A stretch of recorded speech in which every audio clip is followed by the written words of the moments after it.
जय हिंद सभी को। चलिए आज हम लोग यूपी स्पेशल की क्लास को आगे बढ़ाते हैं और यूपी स्पेशल की क्लास में हम लोग लास्ट टर्म में क्या क्या पढ़ चुके थे थोड़ा सा उसको भी देख लेते हैं। उत्तर प्रदेश विशेष यानी यूपी स्पेशल के बारे में हम लोग पढ़ रहे थे। यूपी स्पेशल में लास्ट टर्न हम लोगों ने पढ़ाई करी थी कि लास्ट टर्न यूपी स्पेशल में जैसा कि पहला पॉइंट पढ़ा गया था कि उत्तर प्रदेश का इतिहास कहाँ से जुड़ा हुआ है। तो उत्तर प्रदेश के इतिहास को समझने के पहले हमने कहा था कि महाजनपदों को समझना पड़ेगा, क्योंकि पूरे भारत में उस समय यानी 6वीं शताब्दी के आसपास ईसा पूर्व में, जब हमने बताया आपको भगवती सूत्र और अंगत्तुर निकाय में भी व्याख्या मिलती है 16 महाजनपदों के बारे में, तो वहां पर जब 16 महाजनपदों के बारे में हम लोगों ने पढ़ा तो 16 महाजनपद में हम लोगों ने पढ़ा कि 15 महाजनपद उत्तर में थे और एकमात्र महाजनपद जो दक्षिण में था उसका नाम था आपका असमक। इसके बाद हम लोगों ने पढ़ा कि आपका गणतंत्र व्यवस्था कितने महाजनपदों में थी। तो राजतंत्र, लोकतंत्र और गणतंत्र के बारे में भी उस दिन पहले वीडियो में समझा गया था। अभी जो लोग आज जुड़ रहे हो या आज देख रहे हो तो वो लोग पहले फर्स्ट वीडियो देखें, उसके बाद सेकंड वीडियो देखें तो समझ में आएगा, क्योंकि अभी फिलहाल आपको जो लोग पहली बार देख रहे हैं वो एक दो वीडियो जब आप वो देखेंगे तब उनको समझ में आएगा कि हम चीज़ों को समझ करके पढ़ा रहे हैं, यानी चीज़ें आप समझ करके पढ़ रहे हो, चीज़ों को रटना नहीं पड़ रहा। तो हम लोग लास्ट टर्न बात कर चुके थे, गणतंत्र के बारे में बात की थी कि 16 महाजनपदों में कितने ऐसे महाजनपद थे जिनमें गणतंत्रात्मक व्यवस्था लागू थी, क्योंकि यूपी स्पेशल का ये क्वेश्चन पूछा जाता है। तो 2 महाजनपद ऐसे थे जहां पर गणतंत्रात्मक व्यवस्था लागू थी, जिसमें से एक था आपका मल्ल और एक था आपका वज्जी। इसके बाद हम लोगों ने बात करी थी कि 14 महाजनपदों में कौन सी व्यवस्था थी, तो राजतंत्रात्मक व्यवस्था थी। और ये राजतंत्रात्मक व्यवस्था का अर्थ क्या होता है, तो राजतंत्रात्मक व्यवस्था का अर्थ होता है कि जहां पर राजा का पुत्र ही राजा बन जाता है, तो यहाँ पर राजतंत्रात्मक व्यवस्था थी। और ऐसे कितने महाजनपद थे, तो 14 महाजनपद थे। अब हम लोग उसी क्लास को आगे की ओर कंटिन्यू करते हैं और लास्ट में हम लोगों ने पहला महाजनपद पढ़ा था, तो यहाँ से 2-3 बातें और देख लेते हैं, फिर आपको महाजनपदों के बारे में बताते हैं। जैसे अगर आपसे कभी क्वेश्चन पूछा जाए कि उत्तर प्रदेश का इतिहास कितने वर्ष पुराना है, यानी उत्तर प्रदेश के बारे में पूछ लिया जाए, तो देखिए उत्तर प्रदेश के बारे में लगभग 4000 वर्ष पूर्व से इसकी व्याख्या मिलनी शुरू हो जाती है और 5000 वर्ष पूर्व से आपके पृथ्वी से संबंधित व्याख्यान मिलने शुरू होते हैं। तो उत्तर प्रदेश का इतिहास लगभग 4000 वर्ष से अधिक का माना जाता है। इसके बाद जैसे कि आपसे क्वेश्चन पूछ लिया जाए कि महाजनपदों से रिलेटेड, तो हमने बताया था उत्तर प्रदेश की अगर वर्तमान स्थिति को हम लोग देखें तो वर्तमान स्थिति में के हिसाब से उत्तर प्रदेश में 8 महाजनपद थे। और ये 8 महाजनपद कौन कौन से थे, तो इनको हम लोग देखते हैं। और जो 16 महाजनपद हैं वो जब हम लोग एंशिएंट हिस्ट्री पढ़ेंगे तब उसमें देखा जाएगा। इसके बाद अब पहला महाजनपद हम लोग पढ़ चुके थे। पहला महाजनपद था जिसके बारे में हमने बात करी थी, इसे काशी कहा जाता था, जो वर्तमान में आपका वाराणसी, काशी, बनारस आदि नामों से जाना जाता था। हमने इन नामों के इतिहास के बारे में भी बताया था कि इन नामों के पीछे का क्या इतिहास रहा है, ये नाम कैसे रहे, काशी, वाराणसी और आपका बनारस। तो हमने बताया आपका कि जो वाराणसी था ये वरुणा और अस्सी नदी का संगम पर स्थित है, इसलिए इसका नाम वाराणसी पड़ा। बनारस इसका नाम क्यों पड़ा, क्योंकि बनारस वहां पर एक राजा हुआ करते थे जिनका नाम था बनार, जिन्होंने इसे आधुनिक रूप में विकसित किया, इसलिए इसे बनारस कहा जाता था। काशी क्यों कहा जाता है, तो वहां पर जो बौद्ध भिक्षु रहते थे सारनाथ में, क्योंकि गौतम बुद्ध का पहला उपदेश वहीं हुआ, तो वो एक वस्त्र धारण करते थे जो नारंगी या गेरुए रंग का होता था, उसे ये लोग कासेय कहते थे। तो कासेय के कारण इसका नाम काशी के नाम से जाना गया। तो यहाँ पर काशी की राजधानी क्या हुआ करती थी, वाराणसी। और अगर वर्तमान स्थिति की बात करें तो वर्तमान में भी ये यहीं पर होगा। इसके बाद अगर हम लोग दूसरे महाजनपद की बात कर लें तो दूसरे महाजनपद को हम लोग लिख सकते हैं कोसल। एक महाजनपद हुआ करता था कोसल। कोसल की राजधानी क्या थी, तो देखिए थोड़ा सा डीप से समझते हैं। कोसल की 2 राजधानियां थी, एक तो उत्तरी राजधानी थी और एक राजधानी इसकी दक्षिणी राजधानी थी। तो अब बात आती है कि इसकी उत्तरी राजधानी क्या थी और दक्षिणी राजधानी क्या थी।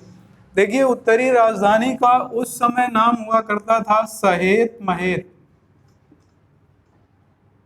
सहेत महेत के नाम से जाना जाता था। अब बात आती है ये जो उत्तरी राजधानी सहेत महेत हुआ करती थी, ये वर्तमान में किस नाम से जाना जाता है? हालांकि गौतम बुद्ध के नाम से भी इसे, गौतम बुद्ध का इतिहास इस जगह के बारे में काफी रहा है, तो इसे वर्तमान में किस नाम से जाना जाता है? तो वर्तमान में इसे श्रावस्ती के नाम से जाना जाता है, यानी ये इसे वर्तमान में इसका नाम दिया जाता है। इसके बाद दक्षिणी राजधानी क्या हुआ करती थी? तो दक्षिणी राजधानी हुआ करती थी साकेत। तो क्वेश्चन पूछे जा सकते हैं, क्योंकि जो उत्तर प्रदेश का इतिहास है इससे काफी डीप से क्वेश्चन पूछे जा रहे हैं, जैसे कि आपने पिछली कई परीक्षाएं देखी होंगी।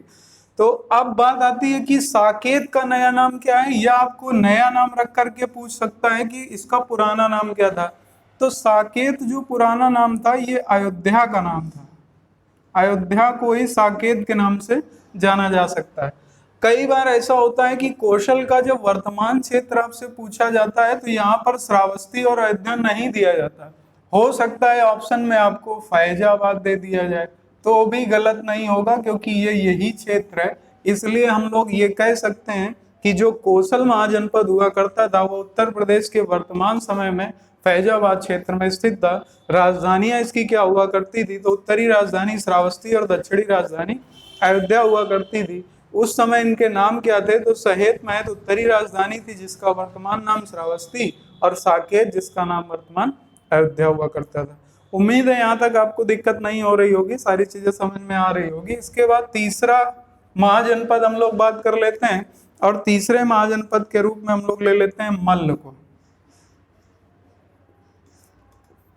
मल्ल महाजनपद, अब बात आती है कि ये जो मल्ल महाजनपद हुआ करता था ये उत्तर प्रदेश में कहाँ स्थित होता था, इसकी राजधानी क्या होती थी? तो ये आपका, इसकी राजधानी होती थी कुशीनगर, या कई जगह इसे कुशीनारा के नाम से भी लिखा जाता था, कुशीनगर या कुशीनारा। अब बात आती है कि इसका वर्तमान क्षेत्र क्या है, यानी ये वर्तमान में कहाँ पर स्थित है? तो ये वर्तमान में भी कुशीनगर में ही स्थित है मल्ल। तो ये कुशीनगर कहाँ पर स्थित है? ये मल्ल, ये कुशीनगर आपका उत्तर प्रदेश में स्थित। इसके बाद तीसरा महाजनपद के बाद अब चौथा महाजनपद देख लेते हैं। चौथा महाजनपद हम लोग ले लेते हैं पांचाल,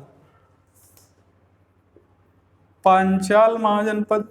अब पांचाल महाजनपद की भी दो राजधानियां थी, एक थी उत्तरी राजधानी और एक थी दक्षिणी राजधानी। तो पांचाल महाजनपद की उत्तरी राजधानी क्या हुआ करती थी? तो पांचाल की उत्तरी राजधानी हुआ करती थी अहिछत्र, अहिछत्र।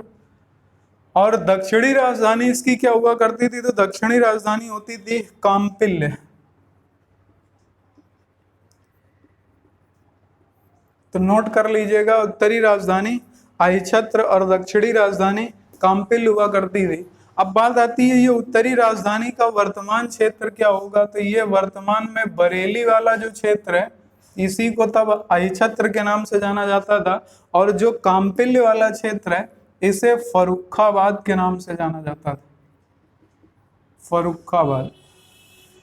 यानी जो काम्पिल्य था ये वर्तमान में फर्रुखाबाद है, लेकिन उस समय किस नाम से जाना जाता था? तो ये काम्पिल्य के नाम से, और ये राजधानी हुआ करती थी किसकी? पांचाल की। तो ये भी नोट कर लीजिएगा, फिर हम लोग आगे बात करें।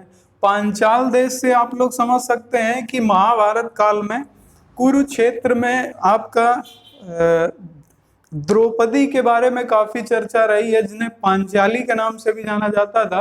तो वो पांचाल नरेश की पुत्री थी, इसीलिए उनको पांचाली के नाम से जाना जाता था। मल्ल जो थे, मल्ल कौरवों के मामा हुआ करते थे, जिन्हें मल्ल राजा के नाम से जाना जाता था। तो पांचाल का मत अर्थ कहाँ से लिया गया? तो पांचाल का अर्थ लिया जाता था पांचाली से। तो ये चार महाजनपद हो गए। अब हम लोग आगे बढ़ते हैं।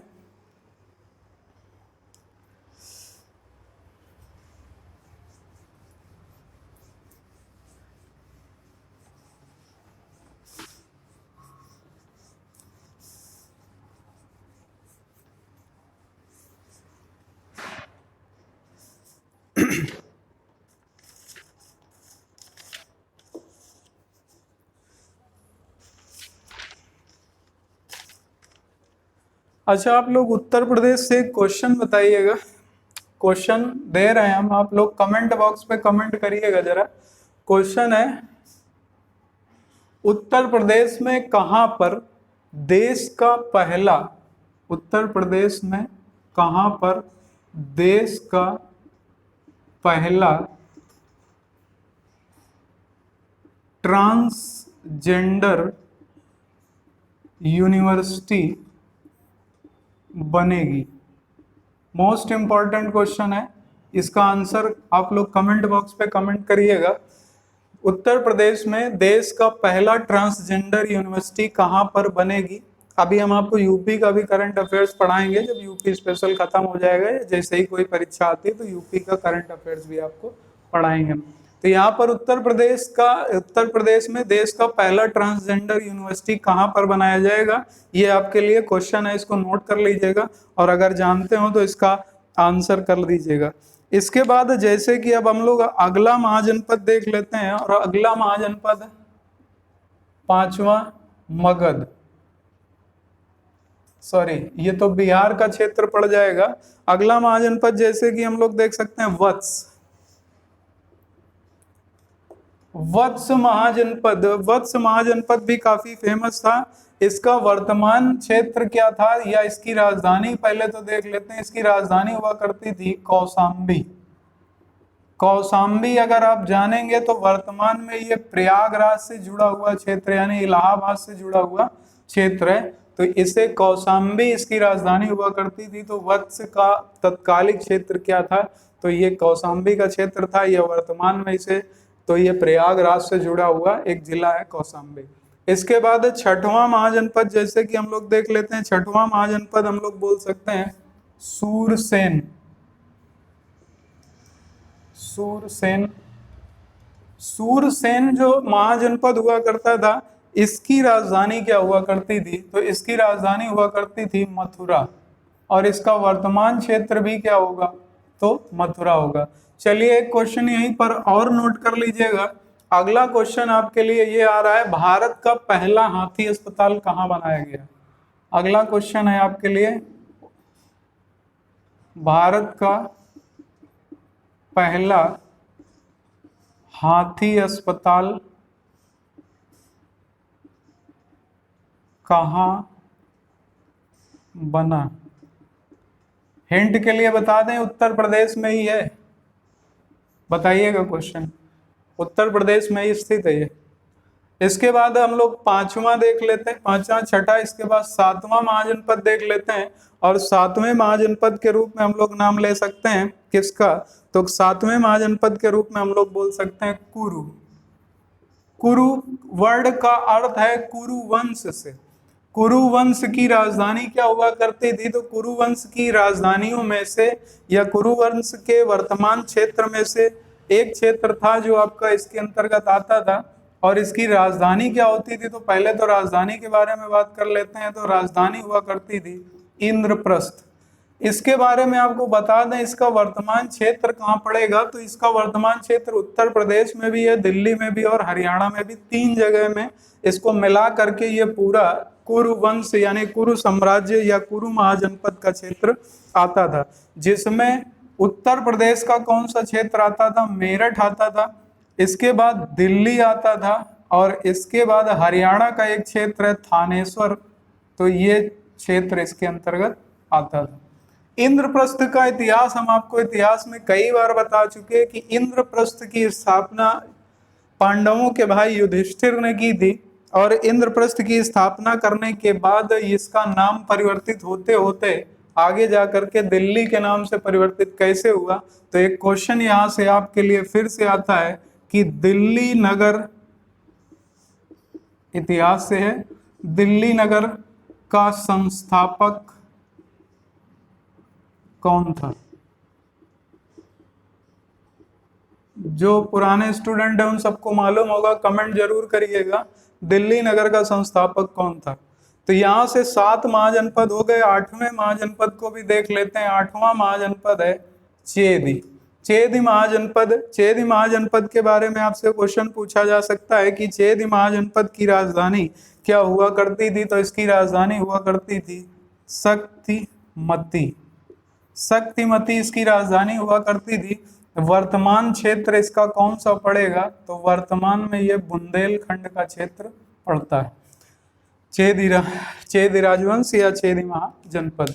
तो यहाँ से आपको उम्मीद है कि 8 महाजनपद आपके जो उत्तर प्रदेश में थे ये क्लियर हो गए होंगे। इसमें से क्वेश्चन कैसे पूछा जाएगा, आपसे क्वेश्चन इस तरीके से पूछा जा सकता है, निम्नलिखित राजवंशों में से कौन सा महाजनपद है या कौन सा महाजनपद है जो उत्तर प्रदेश में था या उत्तर प्रदेश में नहीं था। ये आपसे क्वेश्चन पूछा जा सकता है, जैसे कि यूपी पुलिस के पेपर में अभी पूछा गया था कि कौशल राजवंश कहाँ की राजधानी हुआ करती थी या कौशल की राजधानी क्या हुआ करती थी या इसका पुराना नाम क्या था। तो इस तरीके से कई क्वेश्चन यूपी पुलिस में पूछे जा चुके हैं, एसआई में भी पूछे गए। तो यहाँ से क्वेश्चन एक बनता है, इसलिए हमने इस टॉपिक को पहले क्लियर किया। अब हम लोग फिर से अपने उत्तर प्रदेश विशेष वाले टॉपिक पे आते हैं, तो आप लोग इसको जरा नोट कर लीजिएगा, फिर हम आगे बढ़ते हैं। और हाँ, ये 3 क्वेश्चन का आंसर जरूर दे दीजिएगा कमेंट बॉक्स पे। अगर आप इनके आंसर दोगे तभी हम नेक्स्ट वीडियो में या नेक्स्ट क्लास में आपका इनके क्वेश्चन यानी इस तरीके के और भी क्वेश्चन आपसे बीच बीच में पूछेंगे।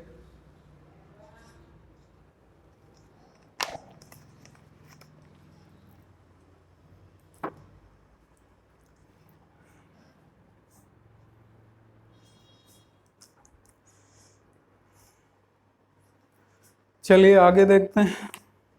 अब बात कर लेते हैं उत्तर प्रदेश के टॉपिक को आगे किस तरीके से, इसके नाम में परिवर्तन किस तरीके से होता गया।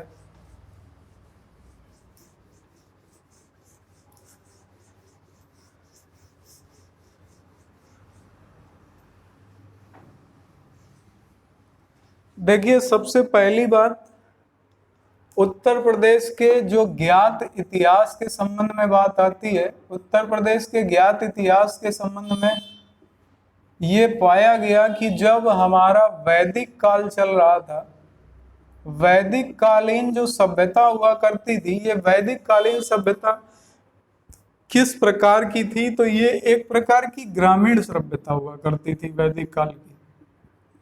और ग्रामीण सभ्यता होने के साथ साथ इससे क्वेश्चन भी बनता है कि ये किस प्रकार से, अभी इतिहास में और भी देखेंगे कि जो ग्रामीण सभ्यता होती थी, वैदिक सभ्यता मुख्य रूप से किनकी सभ्यता थी, तो ये आर्यों की सभ्यता थी, आर्यों की। इसका टाइमिंग अगर आपसे पूछा जाए तो 1500 से 600 ईसा पूर्व के आसपास का समय माना जाता है।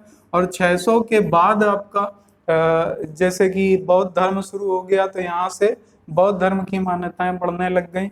इसके बाद आर्यों के द्वारा ही सारी चीजें निर्धारित हुई थी।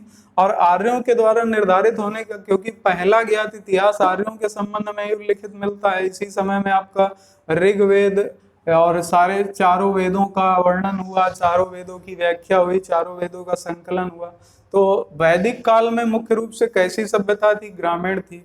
और इसमें अगली बात जिससे आपसे पूछी जा सकती है कि ये किसकी सभ्यता थी, तो ये आर्यों की सभ्यता थी। जैसा कि हमने बताया, आर्यों की प्रशासनिक इकाई किस रूप में विभाजित थी, तो ये 5 भागों में विभाजित थी, जिसमें कुल, ग्राम, विस, इसके बाद जन, और इसके बाद थी सबसे बड़ी इकाई जो थी वो राष्ट्र थी। कुल एक परिवार था जिसका मुखिया कुलप हुआ करता था, ग्राम का मुखिया ग्रामीणी हुआ करता था, विस का मुखिया विस्पति हुआ करता था, जन का मुखिया राजन हुआ करता था, राष्ट्र का मुखिया सम्राट हुआ करता था। तो ये सबसे छोटी इकाई थी और ये सबसे बड़ी इकाई थी। जन ही आगे जा करके हमने बताया था आपको जनपद बना, और जनपद के बाद यही आपके महाजनपदों के रूप में जाने लगे। तो ये इस तरीके से आपका विस्तार होता चला गया।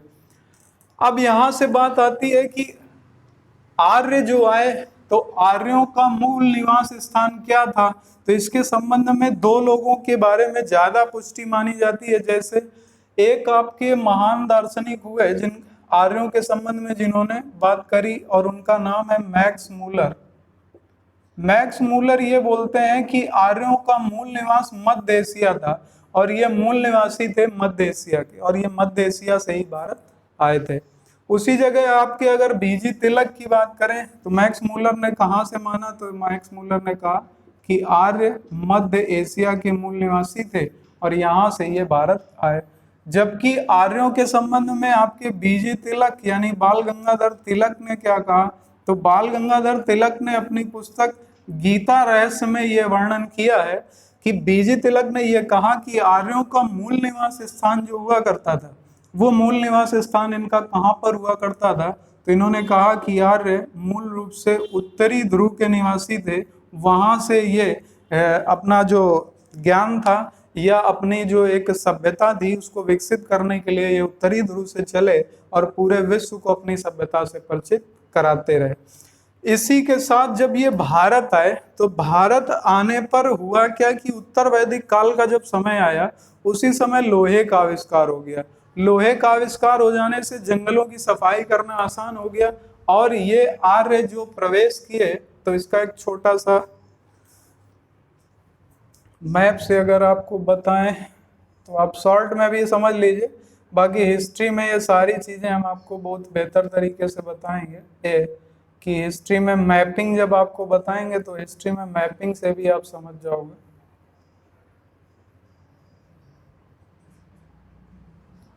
तो ये जो क्षेत्र है ये हिंदुकुश श्रेणी का क्षेत्र है जो कि हिमालय रेंज के अंतर्गत ही आता है। आर्य यहाँ से प्रवेश किए और ये यहाँ से इस तरीके से अंदर की ओर प्रवेश करते चले गए। इसी क्रम में आपकी भाषा भी विकसित हुई, इसी क्रम में आपकी सभ्यता भी विकसित हुई। इसके बाद यहाँ से आने के बाद फिर आर्य अगस्त ऋषि का जब समय आया तो दक्षिण भारत में संगम काल का समय आ जाता है और संगम काल में जब दक्षिण भारत गए अगस्त ऋषि तो उन्होंने दक्षिण भारत का भी आर्यकरण कर दिया। तो इस तरीके से ये व्यवस्थाएं सारी आती हैं। अब हम लोग जरा देख लेते हैं कि वैदिक काल के समय में या वैदिक काल के लगभग समय में उत्तर प्रदेश का नाम क्या था और नाम परिवर्तन उत्तर प्रदेश का कैसे कैसे हुआ। ये थोड़ा सा इंट्रोडक्शन था, हमने जरूरी समझा इसलिए आप लोगों को दिया। अब आगे हम लोग बात करते हैं कि उत्तर प्रदेश के नाम कैसे कैसे बदलते गए, उत्तर प्रदेश की प्रशासनिक या जो यहाँ पर व्यवस्थाएं थी वो कैसे कैसे एक से दूसरे हाथों में जाती रहीं। तो यहाँ पर सबसे पहली बात कर लें कि वैदिक काल के समय में उत्तर प्रदेश का जो नाम हुआ करता था इसे ब्रह्मर्षि देश या इसे मध्य देश के नाम से भी जाना जाता था। ब्रह्मर्षि देश या मध्य देश के नाम से जाना जाता था। यहां से उत्तर प्रदेश का नाम शुरू होता है, ब्रह्मर्षि देश या मध्य देश। ब्रह्मर्षि देश इसे क्यों कहा जाता है? देखिए, सनातन व्यवस्था के अंतर्गत या आर्यों की व्यवस्थाओं के अंतर्गत, क्योंकि पहली व्यवस्था इन्हीं के द्वारा दी गई। इसके पहले जो सिंधु घाटी सभ्यता थी तो वो तो पूरी तरीके से नष्ट हो गई, जिसका कारण बाढ़ माना गया। उसके बाद जब आर्यों ने सभ्यता विकसित करी तो इन्होंने ब्रह्मर्षि देश यहाँ का नाम क्यों दिया गया? ब्रह्मर्षि देश नाम देने का मुख्य कारण एक ये भी था कि जितने भी बड़े ऋषि थे, चाहे वो याज्ञवल्क हो, चाहे वाल्मीकि हो, चाहे विश्वामित्र हो, चाहे आपके महर्षि भारद्वाज हो, कोई भी ऋषि हो, सभी ऋषियों ने मुख्य रूप से यहीं पर वास किया था और यहीं पर बड़े बड़े पुराणों की रचना हुई, जिसमें रामायण और महाभारत जैसे दो महाकाव्य भी शामिल हैं। और सभ्यता मूल रूप से जो विकसित होना या चारों तरफ फैलना शुरू हुई वो इसी क्षेत्र से हुई और मूल निवास यानी मूल रूप से यहाँ पर ऋषि रुके। इन्होंने त्याग, तपस्या और अपने संकलन कार्यों को यहीं पूरा किया, इसलिए इसे ब्रह्मर्षि देश का नाम यहाँ पर दिया गया और इसीलिए इसे मध्य देश के नाम से भी सुशोभित किया गया। अब यहाँ से ब्रह्मर्षि देश का नाम तो उत्तर प्रदेश का पड़ गया, लेकिन व्यवस्थाएं धीरे धीरे जैसे जैसे हमारे यहाँ सभ्यताओं के साथ साथ जैसे जैसे राजतंत्र बदलता गया वैसे वैसे आपके नाम में परिवर्तन भी आते चले गए। तो बाकी चीजों के बारे में तो आप इतिहास में पढ़ोगे, लेकिन जो आपसे क्वेश्चन पेपर में आपसे पूछे जा सकते हैं वहां से हम शुरुआत करते हैं। देखिए, ब्रह्मर्षि देश नाम इसका चलता रहा, यहाँ से कोई दिक्कत नहीं आई। इसके बाद हमारे यहाँ अरब आक्रमण हुए, अरब आक्रमण के बाद हमारे यहाँ मुगल आक्रमण हुए, मुगल आक्रमण के बाद इसके जैसे अरब हुए, अरब के बाद तुर्क हुए, तुर्क मुगल मान सकते हैं आप। तो जब वाह्य आक्रमण हमारे यहाँ शुरू हो गए तो आक्रांताओं के कारण यहाँ पर क्षेत्र, सीमा और परिवर्तन लगातार राजाओं ने अपने अपने हिसाब से इसका किया है। लेकिन इसका मुख्य रूप से जो आपको ध्यान रखना चाहिए, वो याद रखना चाहिए अंग्रेजों की व्यवस्था के अंतर्गत, और वो सन आता है लगभग 1856 का। 1856 वो समय है जिस समय लॉर्ड डलहौजी का शासन चल रहा था।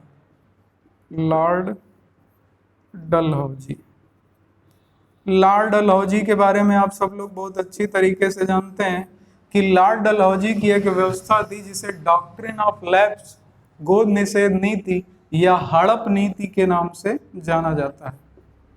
अब जब लॉर्ड डलहौजी ने क्या किया, लॉर्ड डलहौजी किसी भी तरीके से, अभी जब इतिहास आप पढ़ेंगे तो आप देखेंगे कि पहले ईस्ट इंडिया कंपनी के अधिकार क्षेत्र में पूरे भारत के क्षेत्र नहीं आते थे, कुछ गिने चुने क्षेत्र आते थे, जैसे मुंबई हुआ, पहले दक्षिण हुआ, दक्षिण का मुंबई हुआ, फिर कलकत्ता होता है, इसके बाद इनका नियंत्रण उत्तर प्रदेश की ओर बढ़ता है। लॉर्ड डलहौजी का जो समय था, लॉर्ड डलहौजी के समय में ही भारत में रेल, डाक तार, ये सारी व्यवस्थाएं शुरू हुई। लॉर्ड डलहौजी ही वो गवर्नर जनरल थे अंग्रेजों के जिन्होंने पहली बार हड़प नीति लगा करके राजाओं के अधिकार या राजाओं के सिंहासनों को हड़पने की शुरुआत कर दी। इसमें इन्होंने किया क्या है, सारे लोग, आप लोग जानते हैं कि इन्होंने क्या किया। इन्होंने राजाओं पर आरोप लगाए, कुछ को आरोप लगा करके अधिकार कर लिए, कुछ पर ये आरोप लगा दिए कि आप प्रशासनिक व्यवस्था चला नहीं पाएंगे, कुछ पर यह आरोप लगाए कि अगर किसी राजा का पुत्र नहीं है तो वो राजा किसी दूसरे के पुत्र को दत्तक पुत्र के रूप में नहीं गोद ले सकता, और उसे उस प्रशासन को या जिस प्रशासन का भी वो राजा है उसे ईस्ट इंडिया कंपनी को सौंप देना चाहिए, या ईस्ट इंडिया कंपनी को वो सौंप देगा। ऐसे नियम जब लॉर्ड डलहौजी ने लगाए, उस समय उत्तर प्रदेश में राजा हुआ करते थे, या आप बोल सकते हैं कि उत्तर प्रदेश का जो अधिकार क्षेत्र आता था वो किसके हाथों में था, तो उस समय मुगल प्रशासन के अंतर्गत आते थे आपके, इनका नाम था नवाब वाजिद अली शाह।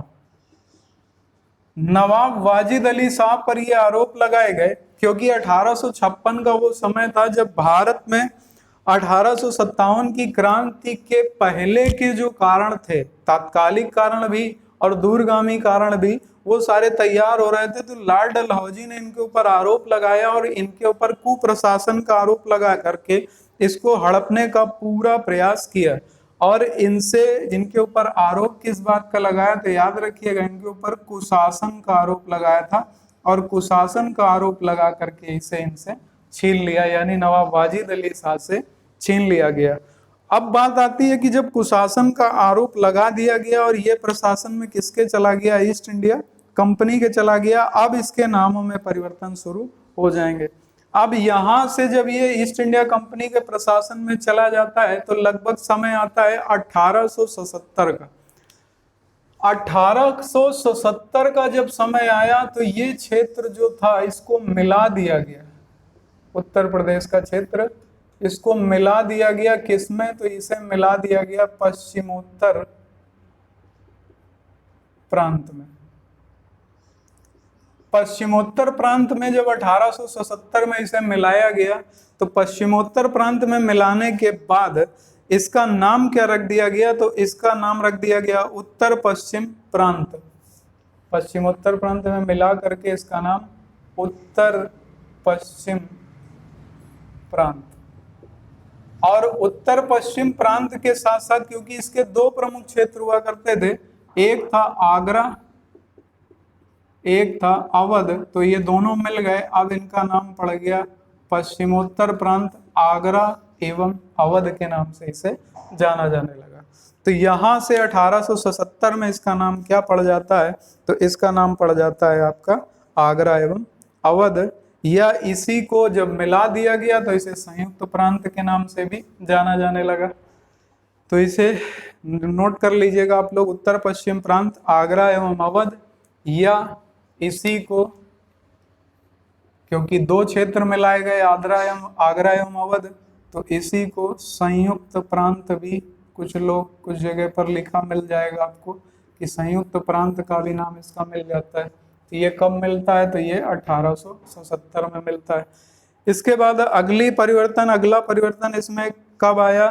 तो अगला परिवर्तन ये चलता रहा और लगातार इसका नाम परिवर्तित होकर के 1937 में केवल संयुक्त प्रांत कर दिया गया। अब अभी क्या नाम था? संयुक्त प्रांत आगरा एवं अवध।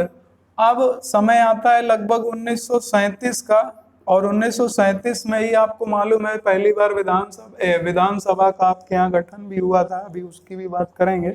तो इसका नाम कर दिया गया 1937 में केवल संयुक्त प्रांत। 1937 के बाद जब 1937 में इसका नाम केवल संयुक्त प्रांत पड़ा, फिर अगला इंपॉर्टेंट टॉपिक आता है जो आपसे पूछा जाएगा।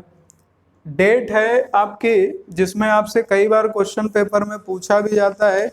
एक डेट है आपकी 9 नवंबर सन 2000, क्योंकि 1947 में तो भारत आजाद हो गया, या भारत का विभाजन हो गया। अब यहां से सबसे इंपॉर्टेंट बात आती है, 1947 में जब भारत का विभाजन हुआ, तो विभाजन हो जाने के बाद जो कॉन्स्टिट्यूशन था इसे अप्लाई भी करना था, या कई चीजें जो अप्लाई नहीं हो पाई थी उन चीजों को भी शामिल करना था। तो इसके बाद जब ये लगातार चलता रहा तो यहाँ पर आपको विभाजन मिल जाएगा इसका। 1947 के बाद से ये उत्तर प्रदेश के नाम से जाना जाने लगा, और उत्तर प्रदेश के नाम से इसे कब लिखा गया? तो याद रखिएगा, जब कॉन्स्टिट्यूंसी 1950 में अप्लाई किया गया कॉन्स्टिट्यूशन, तो इसका नाम बदल करके 24 जनवरी 1950 को पहली बार उत्तर प्रदेश कर दिया गया। ये डेट आपके लिए बहुत इंपॉर्टेंट है कि किस तारीख को उत्तर प्रदेश का नाम बदल करके उत्तर प्रदेश रखा गया। तो संयुक्त प्रांत का नाम बदल करके 24 जनवरी 1950 को उत्तर प्रदेश कर दिया गया था। ये बात आप लोग निश्चित रूप से याद रखिएगा। इसके बाद अगर आपसे क्वेश्चन पूछा जाए कि उत्तर प्रदेश में विभाजन कब हुआ, उत्तर प्रदेश का एक विभाजन भी हुआ था।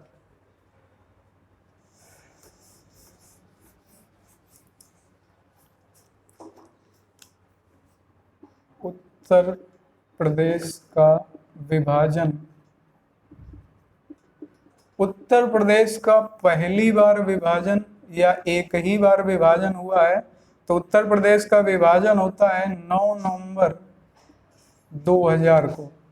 उत्तर प्रदेश से 13 जिले हटाए गए, और 13 जिले हटा करके, उसके पीछे कई कारण थे, 13 जिले काट कर एक नया राज्य बना, और वो राज्य था उत्तरांचल।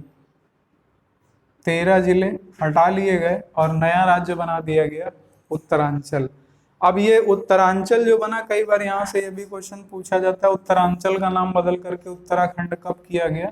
देखिए, सन 2007 में उत्तरांचल का जो नाम था, इस नाम को बदल करके उत्तराखंड कर दिया गया। उत्तरांचल का नाम बदलकर उत्तराखंड कर दिया गया था, और उत्तर प्रदेश से 13 जिले कब काटे गए? 9 नवंबर 2000 को।